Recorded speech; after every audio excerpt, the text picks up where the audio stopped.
तो देखिए बच्चों, हम लोग आज पढ़ रहे हैं विज्ञान। विज्ञान में पढ़ रहे हैं चैप्टर नंबर 8।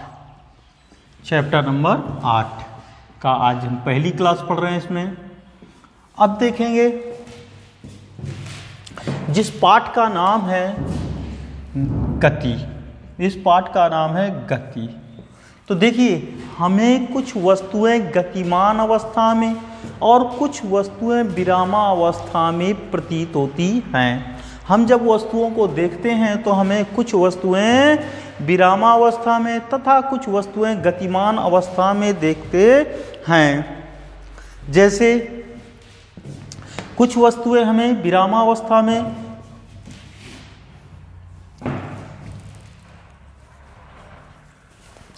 हमें दैनिक जीवन में कुछ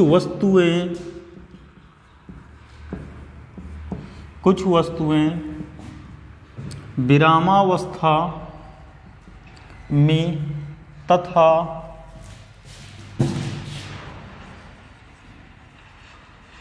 कुछ वस्तुएं गतिमान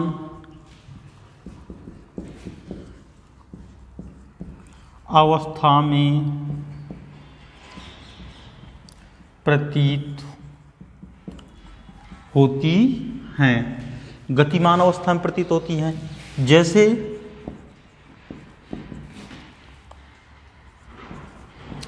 पक्षी उड़ते हुए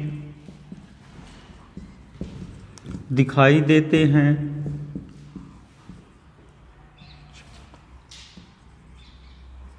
मछली तैरती हुई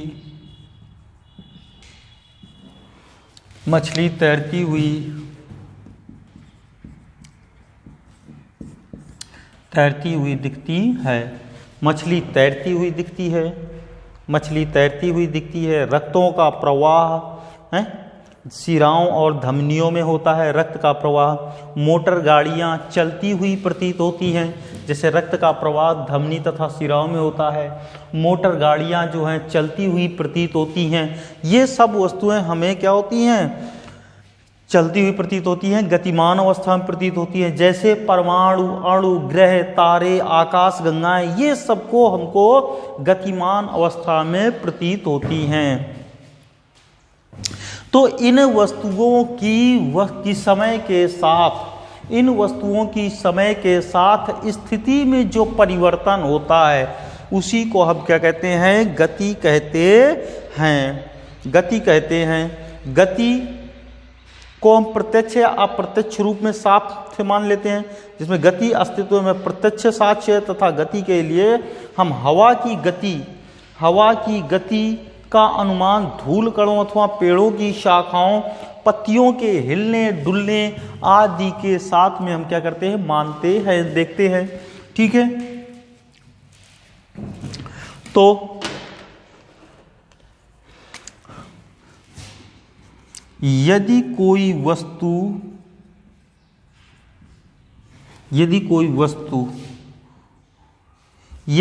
कोई ना लिखे बेटा, यहां किसी लिख लीजिए। यदि किसी वस्तु की स्थिति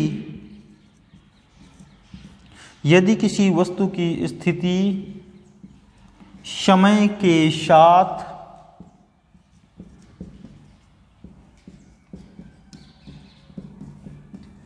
परिवर्तित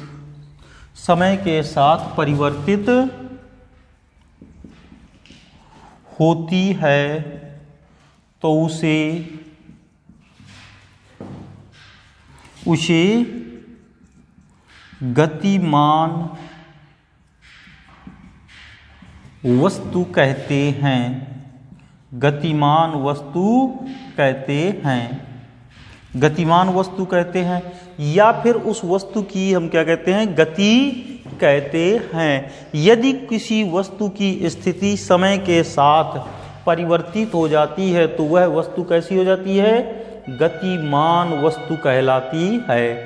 कब कहलाएगी गतिमान वस्तु? जब उसकी स्थिति समय के साथ परिवर्तित हो जाती है तो उसे गतिमान वस्तु कहते हैं। जैसे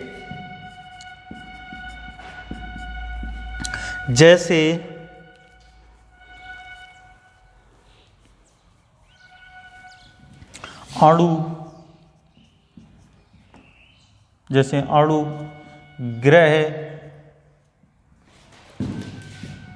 तारों,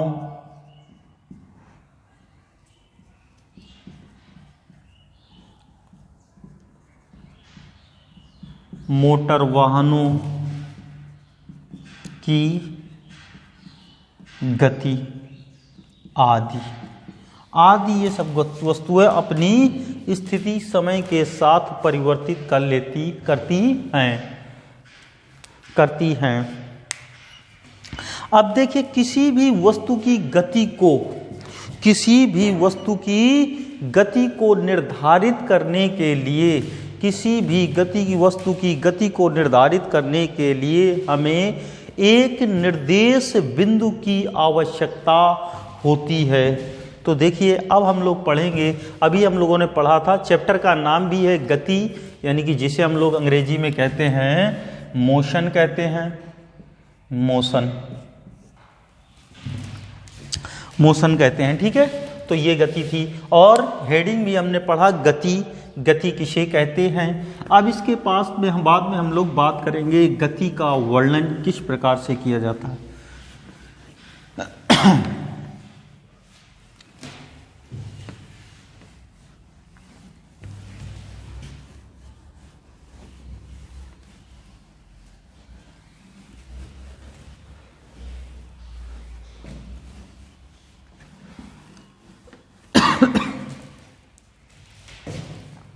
तो देखिए, अब हम लोग पढ़ेंगे गति का वर्णन। तो देखिए,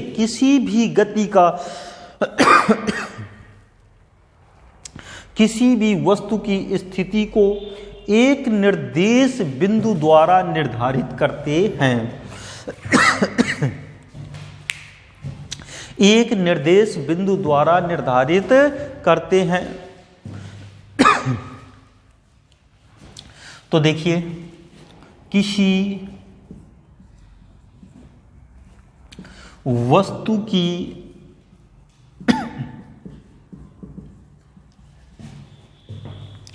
स्थिति को एक निर्देश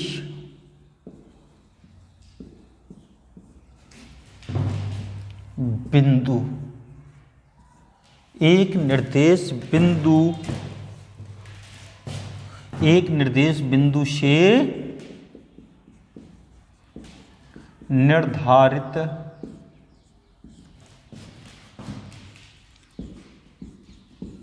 निर्धारित करते हैं। एक निर्देश किसी वस्तु की स्थिति को एक निर्देश बिंदु से निर्धारित करते हैं। जैसे मान लीजिए, किसी गांव में एक स्कूल रेलवे स्टेशन से 2 किलोमीटर दूरी पर स्थित है। ठीक है, रेलवे स्टेशन से, या फिर हम कह सकते हैं कि किसी गांव में एक स्कूल बस स्टैंड से 1 किलोमीटर की दूरी पर स्थित है। तो देखिए, जब हमने बताया आपको कि यदि एक गांव में स्कूल रेलवे स्टेशन से 2 किलोमीटर दूरी पर है, तो वहां पर रेलवे स्टेशन जो है वो एक निर्देश बिंदु का कार्य करता है।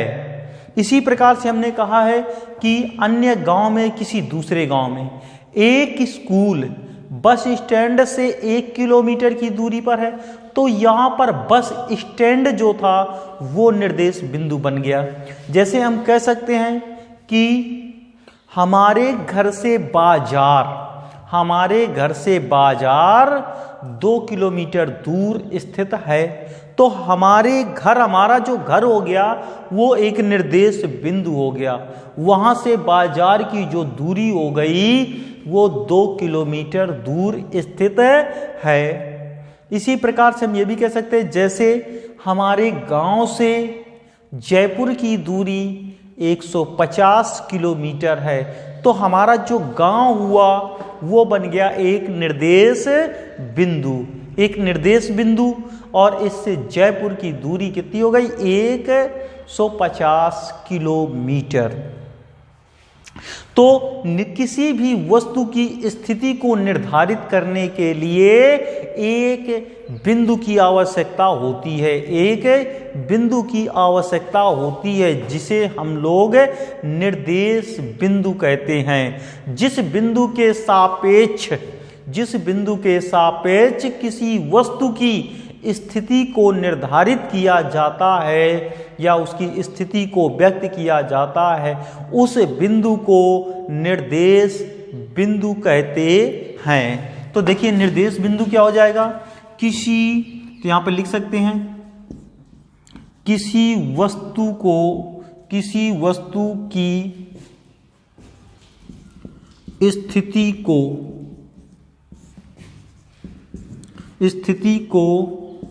जिस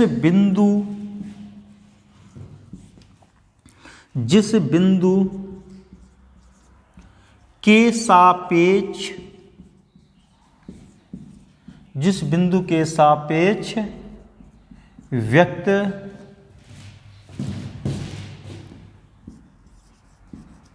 व्यक्त किया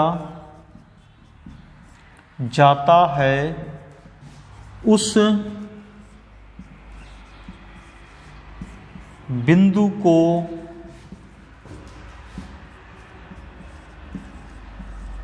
निर्देश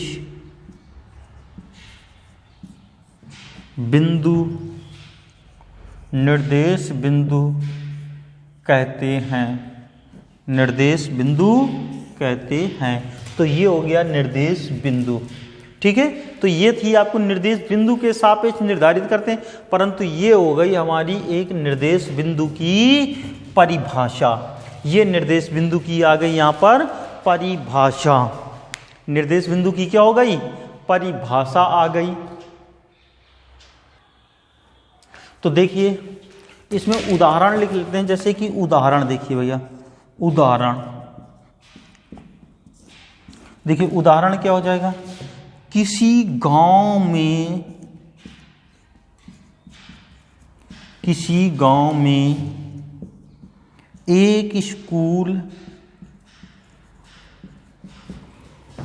स्कूल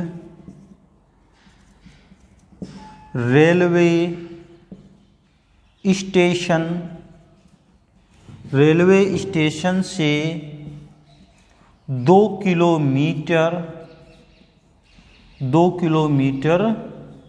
दूर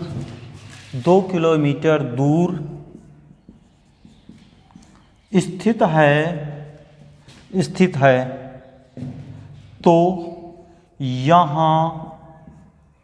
तो यहाँ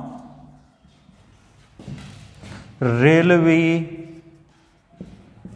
स्टेशन निर्देश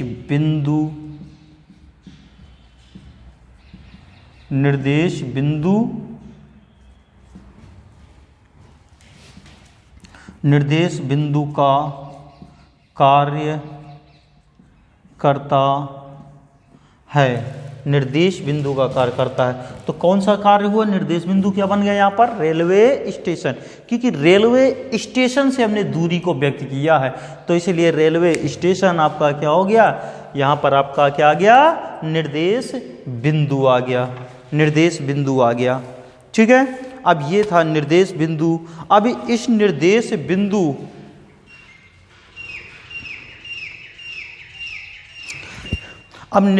बिंदु को ही हम लोग मूल बिंदु भी कहते हैं। निर्देश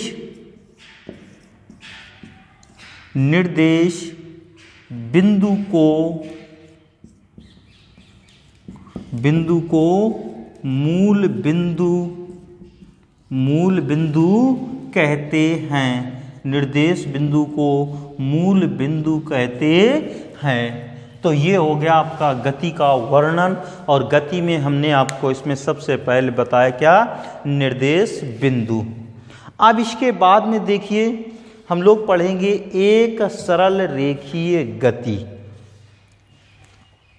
एक सरल रेखीय गति, देखिए इसको अब नोट करना चाहें तो यहाँ पर निर्देश बिंदु की परिभाषा नोट कर लीजिए और इसका उदाहरण, और यहाँ पर निर्देश बिंदु को हमारे किसके, निर्देश बिंदु को मूल बिंदु भी कहते हैं। तो इसको नोट कर लेंगे आप लोग।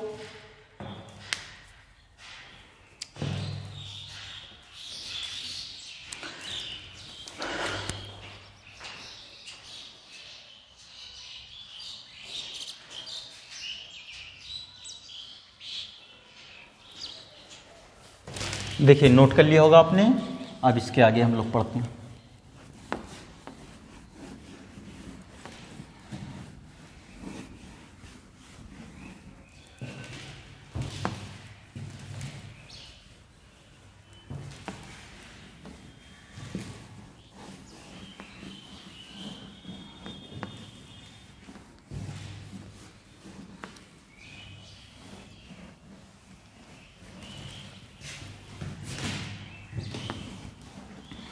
अब देखिए इसके बाद में हम लोग पढ़ते हैं सरल रेखीय गति।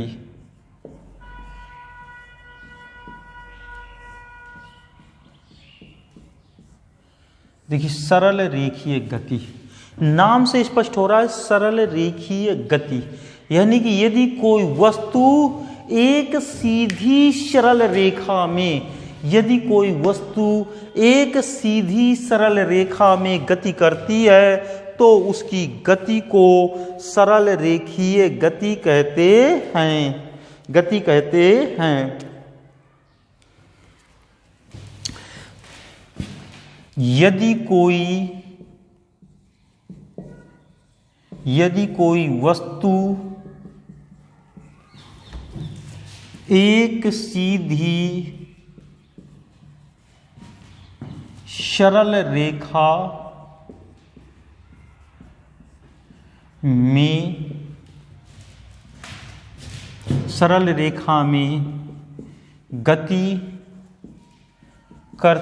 है तो उसकी गति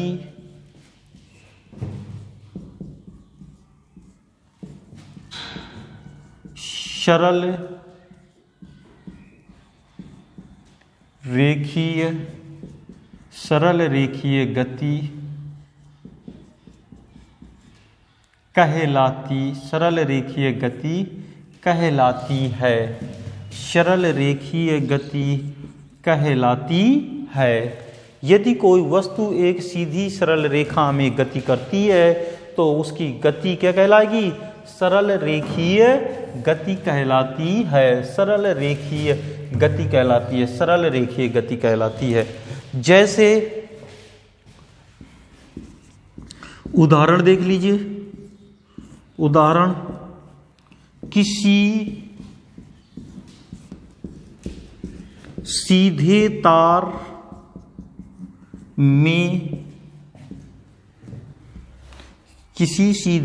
में रेंगते हुए कीड़े की गति सरल रेखीय गति होगी। सीधी सड़क पर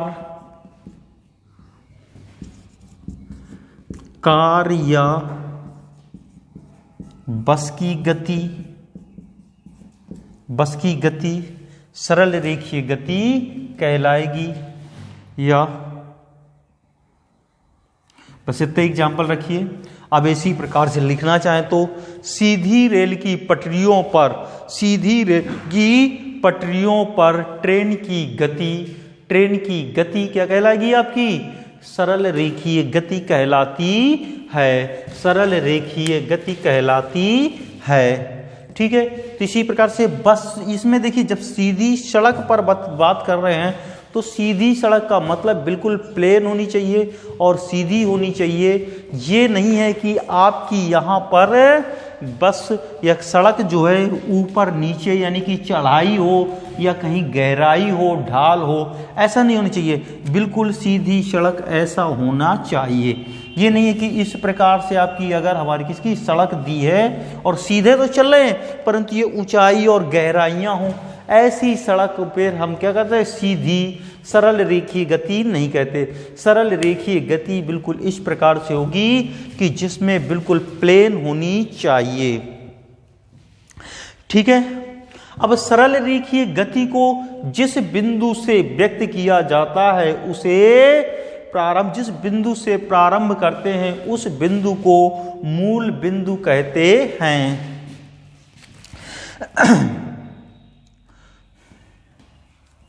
किसी वस्तु की गति जिस बिंदु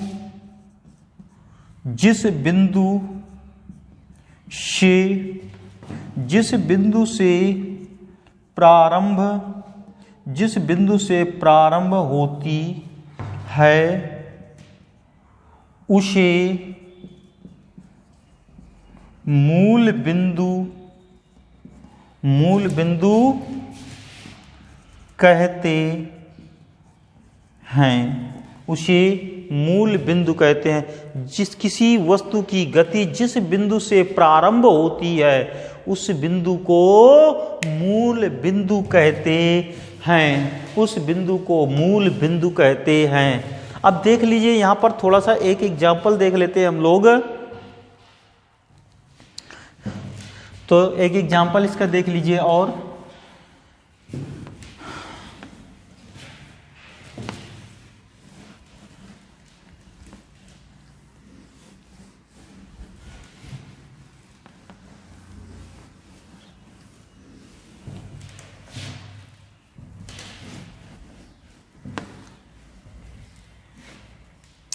अब देखिए, यहां से ये है एक वस्तु, जैसे तो ये वस्तु यहां से गति करना प्रारंभ कर रही है बिंदु ए से। बिंदु कहां से गति करना प्रारंभ कर रही है? ओ से। तो देखिए यहां से, यहां पर आ जाएगा कितना, 5, 10, 15, 20, 25, 30, 40, 25, 20, 25, 30, यहाँ पर आएगा 35, यहाँ दिखा दिया हमने 40, 45, 50, 55, यहाँ पर हो गया 60, 65, ये आ गया। अब देखिए, यहां से कोई वस्तु हमारे किसके गति करना प्रारंभ करती है तो ये जो हमने शो कर रखा है ये दूरी को शो कर रखा है। किसमें? किलोमीटर में। किसमें कर रखा है? किलोमीटर में। किलोमीटर में। किलोमीटर को km लिख देते हैं। यहां पर बिंदु देखिए, मान लिया हमारा कौन सा, A है, बिंदु A है और इसके बाद में यहां पर एक बिंदु हमने दे दिया, यहां पर कौन सा, बिंदु B, और यहां पर दे दिया बिंदु C। बिंदु C आ गया। अब देखिए, यदि वही वस्तु हमारे सबसे पहले किसमें गति करती है, यदि कोई वस्तु गति कर रही है तो यहां पर देखिएगा, थोड़ा सा इसको हम इधर लिख देते हैं। ये जो दूरी दी है हमारी किसमें, किलोमीटर में है, इसी को हम किलोमीटर में कहते हैं। उधर आपको थोड़ा सा शायद दिख नहीं रहा था इसलिए इसको लिख दिया किलोमीटर में। दूरी का जो मापन किया है वो किलोमीटर में किया है। ठीक है, किलोमीटर में किया है। अब देखिए, कोई वस्तु हमारा सबसे पहले बिंदु ओ से गति करना प्रारंभ करती है, बिंदु ए पर तक जाती है, ए के पश्चात में वह फिर बिंदु बी तक और बी से फिर कहाँ, सी पर पहुंचती है। पहले बिंदु C पर और फिर B से गुजरती हुई जाती है। तो तब इसके द्वारा तय की गई कुल दूरी का मान कितना होगा? तो तय की गई कुल दूरी का मान कितना होगा? यदि कोई वस्तु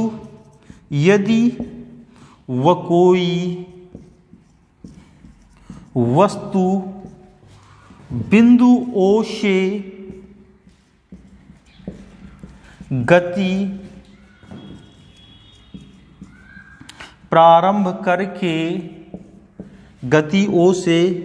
बिंदु O से गति प्रारंभ करके पहले बिंदु A तक जाती है,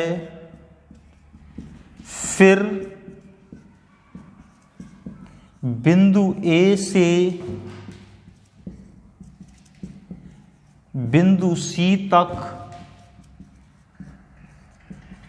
वापस लौटती है, तो वस्तु की कुल दूरी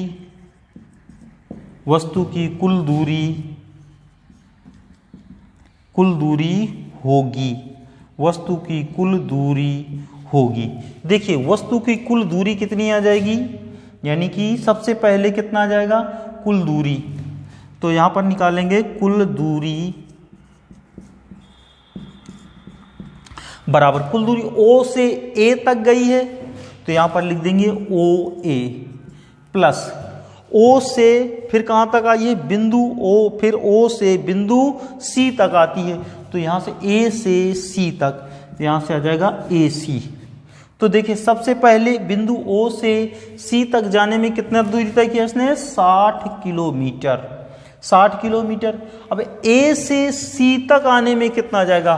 तो 60 में 25 कम हो जाएगा, तब आपका कितना जाएगा? 35 किलोमीटर। तो यहाँ पर आ गया 35 बराबर आ गया 95 किलोमीटर। तो वस्तु ने कुल 95 किलोमीटर की दूरी तय की है। किसी वस्तु की दूरी कितनी हो गई? 95 किलोमीटर। तो यहाँ पर देखिए किसी भौतिक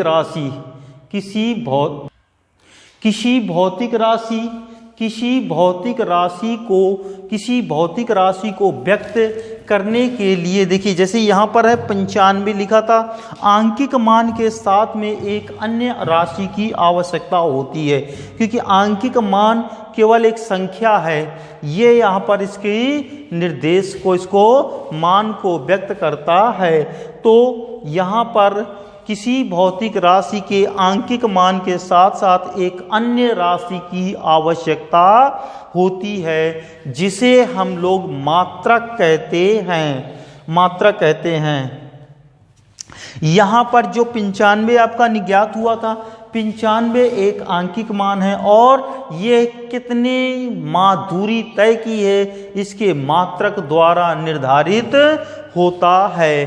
तो किसी वस्तु की दूरी को, किसी भी भौतिक राशि के मान को निर्धारित करने के लिए मात्रक आंकिक मान के साथ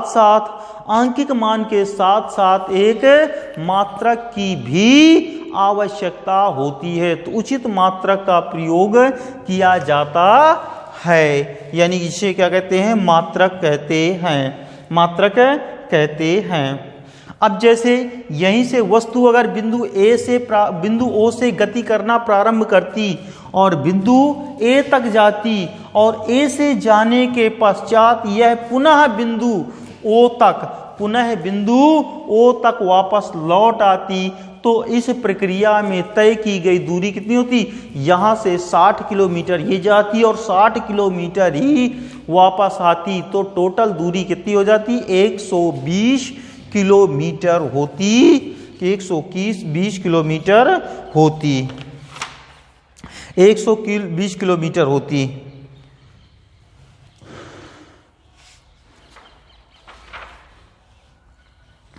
अब इसके पश्चात में हम लोग इसके आगे और भी पढ़ेंगे गति के बारे में। अब इसको हम पढ़ेंगे नेक्स्ट क्लास में। इस क्लास में फिलहाल हम लोग इतना ही पढ़ते हैं, आगे हम लोग पढ़ेंगे नेक्स्ट क्लास में। इस क्लास में इतना ही बेटा, फिर मिलते हैं हम लोग।